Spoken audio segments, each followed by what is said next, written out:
하나님 말씀 사도행전 4장 32에서 37절 말씀을 다 같이 합독으로 함께 읽습니다. 함께 합니다. 있는 무리가 한 마음과 한 뜻이 되어 모든 물건을 서로 통용하고 자기 재물을 조금이라도 자기 것이라 하는 이가 하나도 없더라. 사도들이 큰 권능으로 주 예수의 부활을 증언하니 우리가 큰 은혜를 받아 그 중에 가난한 사람이 없으니 이는 밭과 집 있는 자는 팔아 그 판 것의 값을 가져다가 사도들의 발 앞에 두매 그들이 각 사람의 필요를 따라 나누어 줌이라. 구브로에서 난 레위족 사람이 있으니 이름은 요셉이라. 사도들이 일컬어 바나바라 번역하면 위로의 아들이라 하니 그가 밭이 있음에 팔아 그 값을 가지고 사도들의 발 앞에 두니라. 아멘. 자리에 앉겠습니다. 살아계신 하나님의 말씀입니다. 할렐루야. 오늘 말씀으로 믿음의 별명은 이란 제목으로 함께 하나님을 깊이 만나기를 바랍니다. 남녀노소 온 세대 성도 여러분, 만화영화 보시면 짱구라는 만화영화 혹시 아십니까? 애들은 알 거예요. 학생들 알죠? 여러분, 짱구는요 어린 이 만화에 나오는 개구장의 유치원생입니다. 이 짱구가 다니는 유치원에 새로 부임한 여선생님이 첫 수업 시간에 아이들을 휘어잡기 위해서 자기를 이렇게 소개를 합니다. 얘들아, 선생님 대학교 다닐 때 별명이 살모사였다. 너희들 떠들거나 까불면 용서 안 한다. 그러자 짱구가 이렇게 대꾸합니다. 선생님, 제 별명은 뱀 잡는 땅꾼인데요. 여러분, 짱구의 별명이 선생님의 별명을 이겼습니다. 여러분, 많은 사람들은요 어린 시절 별명을 갖습니다. 그런데 이 별명은 자기가 원해서 만들어진 것이 아닙니다. 주변 사람들이 만들어서 붙여줍니다. 특히 중고등학교 학생들이 선생님들 별명으로 많이 부릅니다. 물론 자신의 별명을 알고 계신 선생님도 있지만 꿈에도 자신이 그런 별명이라고 불리는지도 모르는 선생님도 있습니다. 그런데 선생님들의 별명은 학년을 넘어서 후배들에게 물려지는 경우가 많습니다. 그 이유는 어릴 때 별명과는 달리 성장해서 불려지는 별명은 그 사람을 아주 잘 표현하고 또 별명이 그 사람을 잘 대변해 주는 경우가 많기 때문입니다. 여러분, 슈바이처 아세요? 슈바이처의 별명은 아프리카의 성자입니다. 이 별명이 있어요. 아프리카를 위해서 평생을 바친 결과 만들어진 별명이지요. 또 아프리카의 성자는 슈바이처를 잘 대변하는 표현하는 별명입니다. 그래서 그 별명은 오래 가고 있습니다.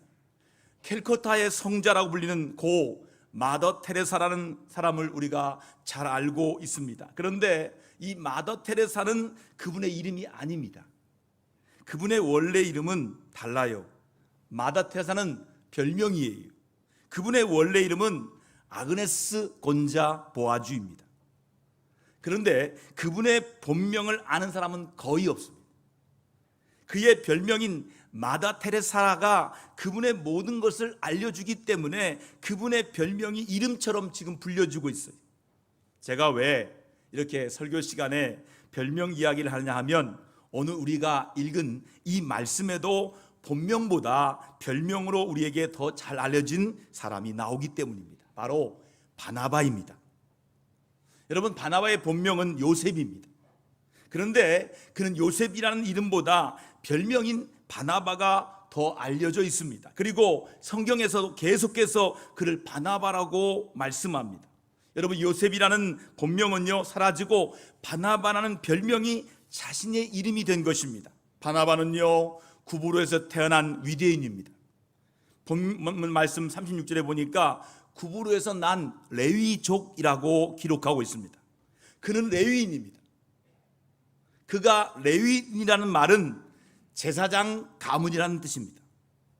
그런 제사장 가문인 바나바가 초대교인의 교인이 되었다는 것은 아주 놀라운 일입니다. 여러분, 구약과 신약이 충돌됩니다. 왜냐하면 구약에서 하나님을 잘 믿었던 레위인이 신약에 가서는 하나님을 믿는 사람을 핍박합니다. 유대교가 그리스도를 핍박합니다. 그래서 구약과 이 신약은 충돌이 일어난 것 같아요. 구약에서 잘 믿는 레위인이 신약에서는 하나님을 믿는 사람을 핍박해요. 그가 레위인이었어요. 그 레위인은요, 교회를 다니기가 힘들었어요. 이 레위족이 교회 다니는 것은 참 놀라운 일이에요.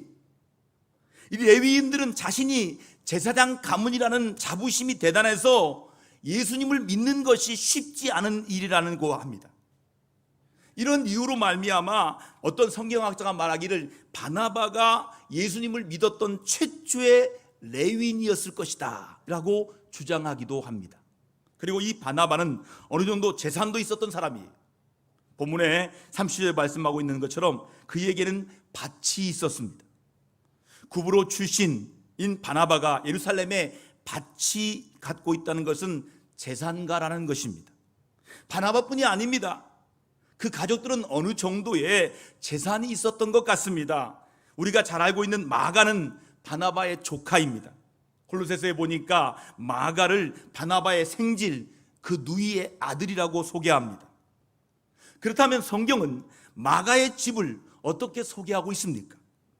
예수님께서 부활 승천하신 후에 120명의 사람들이, 성도들이 어디에서 모여서 기도하다가 성령 충만을 받았습니까? 네, 우리는 그것을 마가의 다락방이라고 부릅니다. 여러분, 예수님이 십자가에서 달리시기 전 마지막 만찬을 드셨던 곳도 이 다락방이었습니다. 문을 걸어서 잠그고 있던 이 제자들에게 부활하신 예수님이 나타나시는 곳도 이 마가의 다락방이었습니다. 바로 이 마가의 어머니가 마리아, 바나바의 누이였습니다. 이렇게 많은 사람들이 동시에 있을 수 있고 또 그들에게 음식을 제공할 수 있던 것은 바나바의 집안이 부자였다는 것을 말해주고 있습니다. 이런 바나바가 예수님을 위해서, 교회를 위해서 자신의 밭을 팔았습니다. 그래서 본문 37절에 보니까 그가 밭이 있음에 팔아 그 값을 가지고 사도들의 발 앞에 두니라라고 말씀하고 있어요. 본문 33절 이하를 보면 성도들이 교회 사역을 위해서 자신의 밭을 팔아드리는 장면이 나옵니다. 이것은 오순절날 마가 다락방에서 성령 강림을 경험한 사람들이 그렇게 한 거예요. 이런 헌신이 있었기 때문에 예루살렘 초대교회는 가난했지만 풍성했어요. 자, 우리 말씀으로 확인하겠습니다. 34절, 35절입니다. 함께 확인합니다. 함께 읽습니다. 그 중에 가난한 사람이 없으니 이는 밭과 집 있는 자는 팔아 그 판 것의 값을 가져다가 사도들의 발 앞에 두매 그들이 각 사람의 필요를 따라 나누어 줌이라. 할렐루야! 이렇게 말씀하고 있어요. 이렇게 많은 성도들이 교회와 성도를 잘 섬기는 중에도 특별히 바나바는 더 잘 섬겼어요. 그리고 이 사도들은 요셉을 바나바라는 별명으로 부르기 시작합니다. 바나바는 예전에 우리가 보던 개역 성경에 보니까 권위자로 번역되어 있습니다. 권위자 하니까 힘이 있고 권력이 있는 사람으로 느껴지지만 한문 성경을 풀어보면 권할 권자, 위로할 위, 아들 자자, 위로의 아들이라는 뜻입니다. 한번 따라합시다. 바나바, 위로의 아들. 여러분, 바나바는 권위자인데 이 권위자가 힘쓰는 사람이 아니에요. 위로의 아들이란 뜻이에요.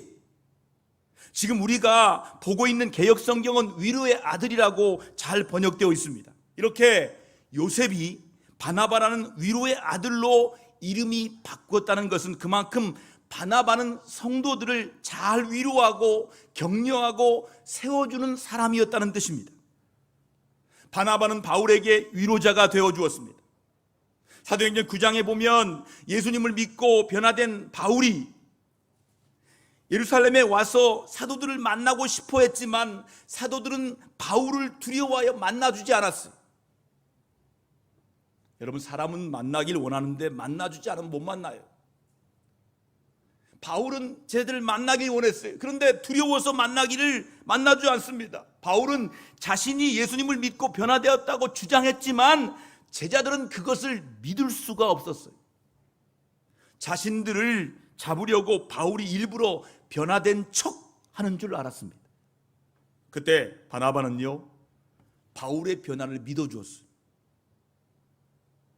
그래서 바울을 데리고 사도들에게 가서 바울이 진짜로 예수님 만나고 변화되었다고 증언해 주었습니다. 그러자 제자들은 바울을 맞아 주었어요. 이 바나바로 인해서 바울은 사도들과 교제를 하면서 복음을 전하는 일을 본격적으로 할 수 있게 된 것입니다. 그런데 재미있는 것은 사도행전 11장에 들어가면 바울과 바나바의 이름의 순서가 바뀝니다. 사도행전 11장 이전에는 바나바와 바울이 사울이라고 기록되었지만 11장부터는 바울과 바나바라는 이 이름의 순서가 바뀌는 거예요. 세상적 표현으로 말하면 바나바가 바울을 키워주었는데 이제 바울이 바나바보다 앞서가는 것입니다. 보통 이런 경우는요, 야, 너 참 많이 컸다야 하면서 빈정될 수 있지만 성경 어디에 봐도 바나바가 불평했다거나 질투했다는 말씀을 찾아볼 수가 없어요. 오히려 바나바는요, 조용히 바울 뒤로 사라집니다. 바나바는 진정한 위로의 아들이었습니다. 이제는 고인이 된 작가 이규태 씨는 한국인의 의식 구조를 중에서 고질병 중에 하나가 서열의식이라고 말했습니다. 요즘은 많이 사라졌지만 예전에는요, 우리나라 사람들이요, 처음 만나서 통성명을 끝냅니다. 저 이기용 목사입니다. 그러면 제일 먼저 무엇을 확인합니까? 나이를 확인합니다. 서열을 먼저 정해놓자는 뜻이지요. 우리나라 초대교회 선교사였던 언더우드는 미국 선교부에 보고서 쓰면서 한국에서 선교를 잘하려면 서열의식을 잘 알아야 한다라고 했습니다. 한국에서는 방에 들어가면 높은 자리와 낮은 자리가 있는데 자기가 앉아야 할 자리를 잘 판단하는 것이 중요하다고 말했습니다. 그러자 미국 선교부에서 한국 방에는 1등석, 2등석, 3등석이 나누어져 있냐고 물어보았다고 합니다. 우리의 사회는 유교 문화에 뿌리를 두고 있어서인지 알게 모르게 서열의식이 강합니다. 그러나 믿음의 사람 바나바에게는 이런 서열의식이 없습니다. 어떠한 순간에도 오직 주님만 바라보며 헌신하며 위로하는 삶을 살았습니다. 그래서 바울이 큰 일꾼이 되도록 사도들에게 바울을 소개해 줄 수 있었고 그 바울의 뒤로 물러설 수 있었습니다. 또 바나바가 순수한 마음으로 교회와 성도를 섬기다는 것이 증명되는 일이 또 있습니다. 이 땅에 교회가 세워지고 성장하자 교회에도 조직이 필요했습니다. 그래서 최초로 집사를 선출하게 됩니다. 바나바는 위로의 아들이었고 밭까지 팔아서 교회에 드렸다면 우리 생각으로는 7 집사 안에 드는 것이 당연합니다. 그렇다면 바나바는 초대 7 집사 안에 들었을까요? 안 들었습니다. 사도행전 6장 5절을 보시면 초대교회 7 집사 명단이 나옵니다. 같이 한번 읽어볼까요? 스데반, 빌립, 브로고로, 니가노로, 디몬, 바메나, 니골라. 눈을 찾아보세요. 바나바가 없어요. 여러분, 스데반은 우리가 아는 대로 최초의 순교자로 잘 알려있지만 나머지 사람은 바나바에 비해서 지명도가 한참 떨어집니다. 그럼에도 바나바는 7 집사 안에 들어가지 못했습니다. 이런 상황이면요, 시험이 들어서 내가 밭을 팔아서 바친 것을 돌려달라고 한다든지 아니면 불만을 품고 교회 섬김을 멈추고 교회 일에 어깃장을 놓을 수 있습니다. 그러나 바나바는요, 변함없이 교회를 섬기고 성도들을 위로하는 일을 계속합니다. 결국 이런 바나바는 교회는 바울과 함께 초대교회 최초의 선교사로 바나바를 파송합니다. 그리고 이런 바나바가 사도가 됩니다. 우리는 사도하면 예수님이 제자와 바울을 생각하는데요, 바나바도 사도입니다. 자, 사도행전 14장 1절을 보세요. 바울과 바나바로 두 사도라고 부르고 있어요. 여러분, 이 말은 바나바도 사도라는 말이에요. 제자는 예수님에게서 가르침 받은 사람들 탓하지만 사도는 예수님에게 보냄받은 사람이에요. 예수님의 제자가 아닌 바울이 사도가 된 이유는 다메섹에 가던 이 바울에게 부활하신 예수님이 직접 나타나셔서 바울을 보내셨기 때문이에요. 그렇다면 성경에 나오진 않지만 바나바에게도 바울의 준하는 영적 체험이 있었다는 얘기입니다. 예수님이 직접 나타나셔서 바나바를 사도로 보내셨다는 것입니다.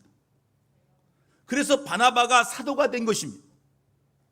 바나바가 위로자의 삶을 성실하게 살자 예수님이 바나바에게 사도가 되는 은혜를 주신 겁니다. 여러분, 그리고 그의 그런 요셉을 사람들이 바나바라고 부르기 시작했는데 나중에는 요셉이라는 그의 본명은 잊어지고 바나바는 별명으로 그의 이름이 되었어요. 여러분은 어린 시절 어떤 별명을 가지고 계십니까? 아마도 연세가 드시면서 별명이 사라졌을 것입니다.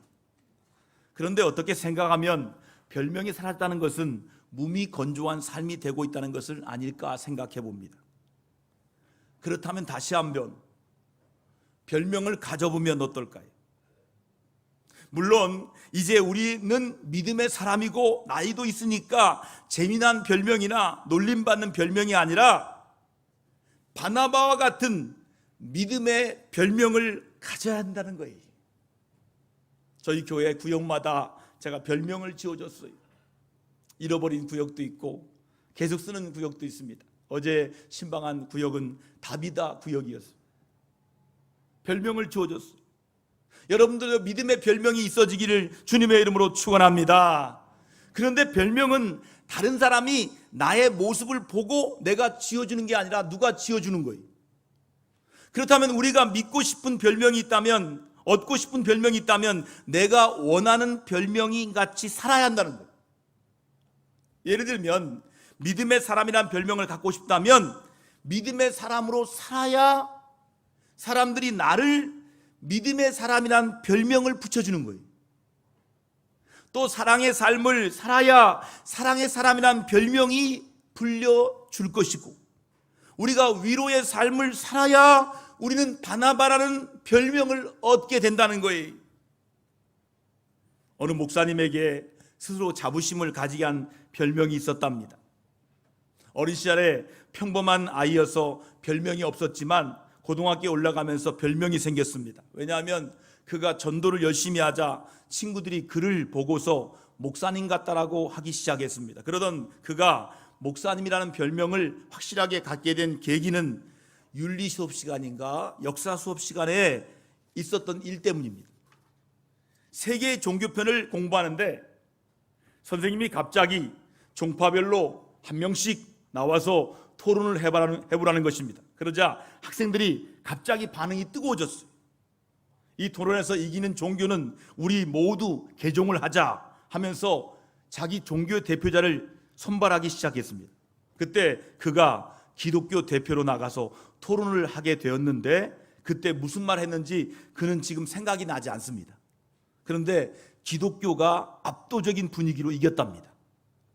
그러자 같은 반 친구들이 이번 주부터 모두 친구 따라 교회 나가자라고 외쳐서 불교 대표 친구가 상당히 난처한 얼굴을 했던 기억이 살아있다고 말합니다.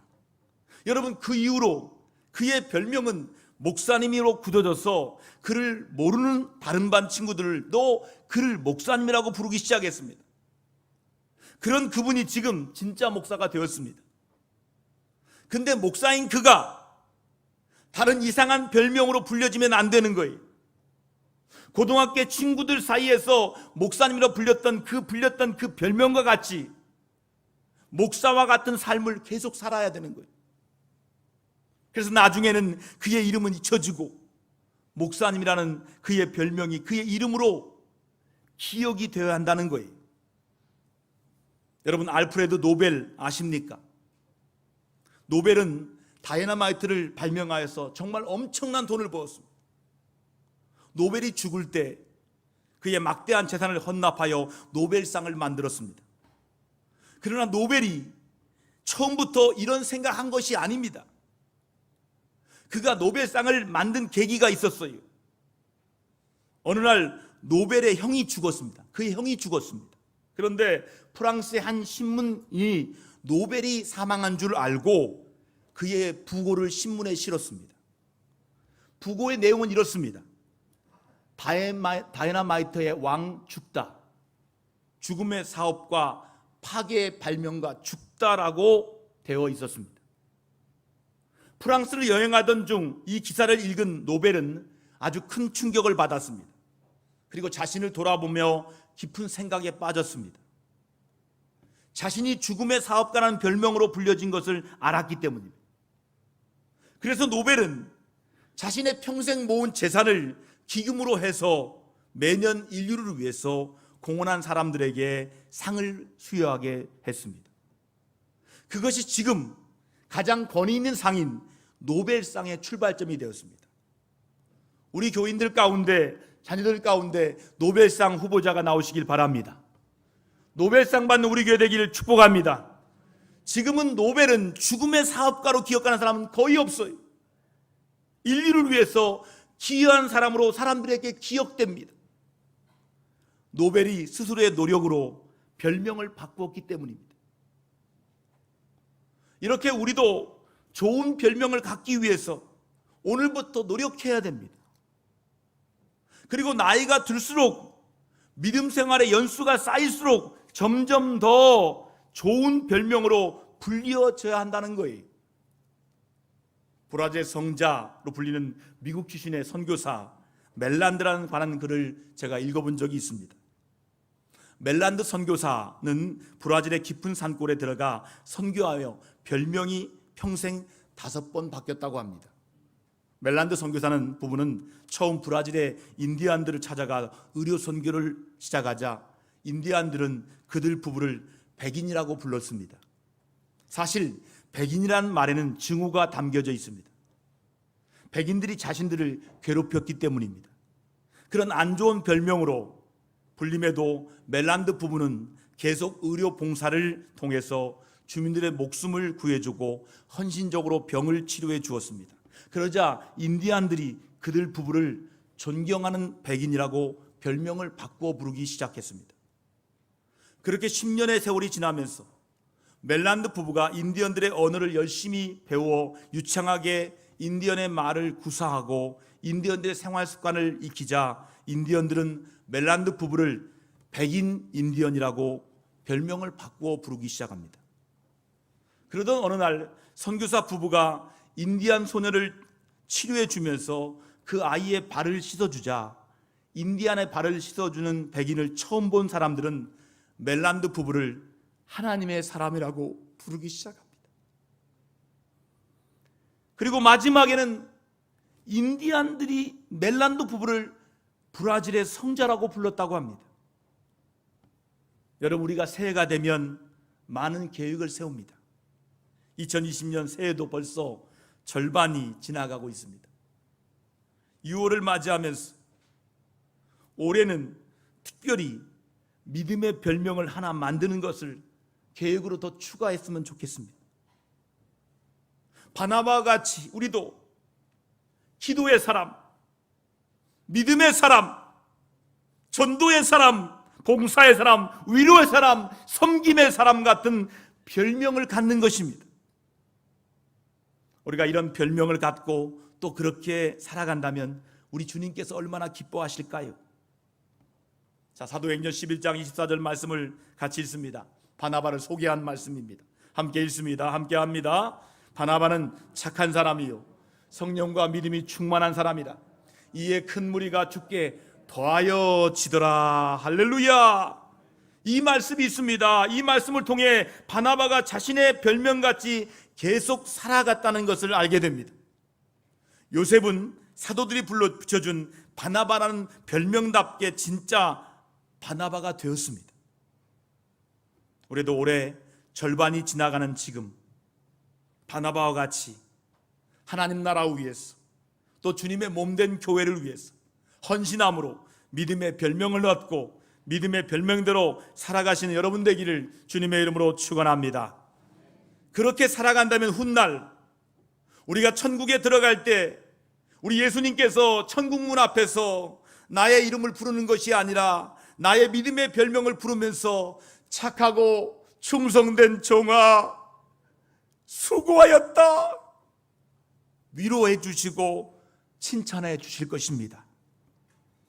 우리 교회 집사님 중에 한 분에게 제가 별명을 지어준 분이 계십니다.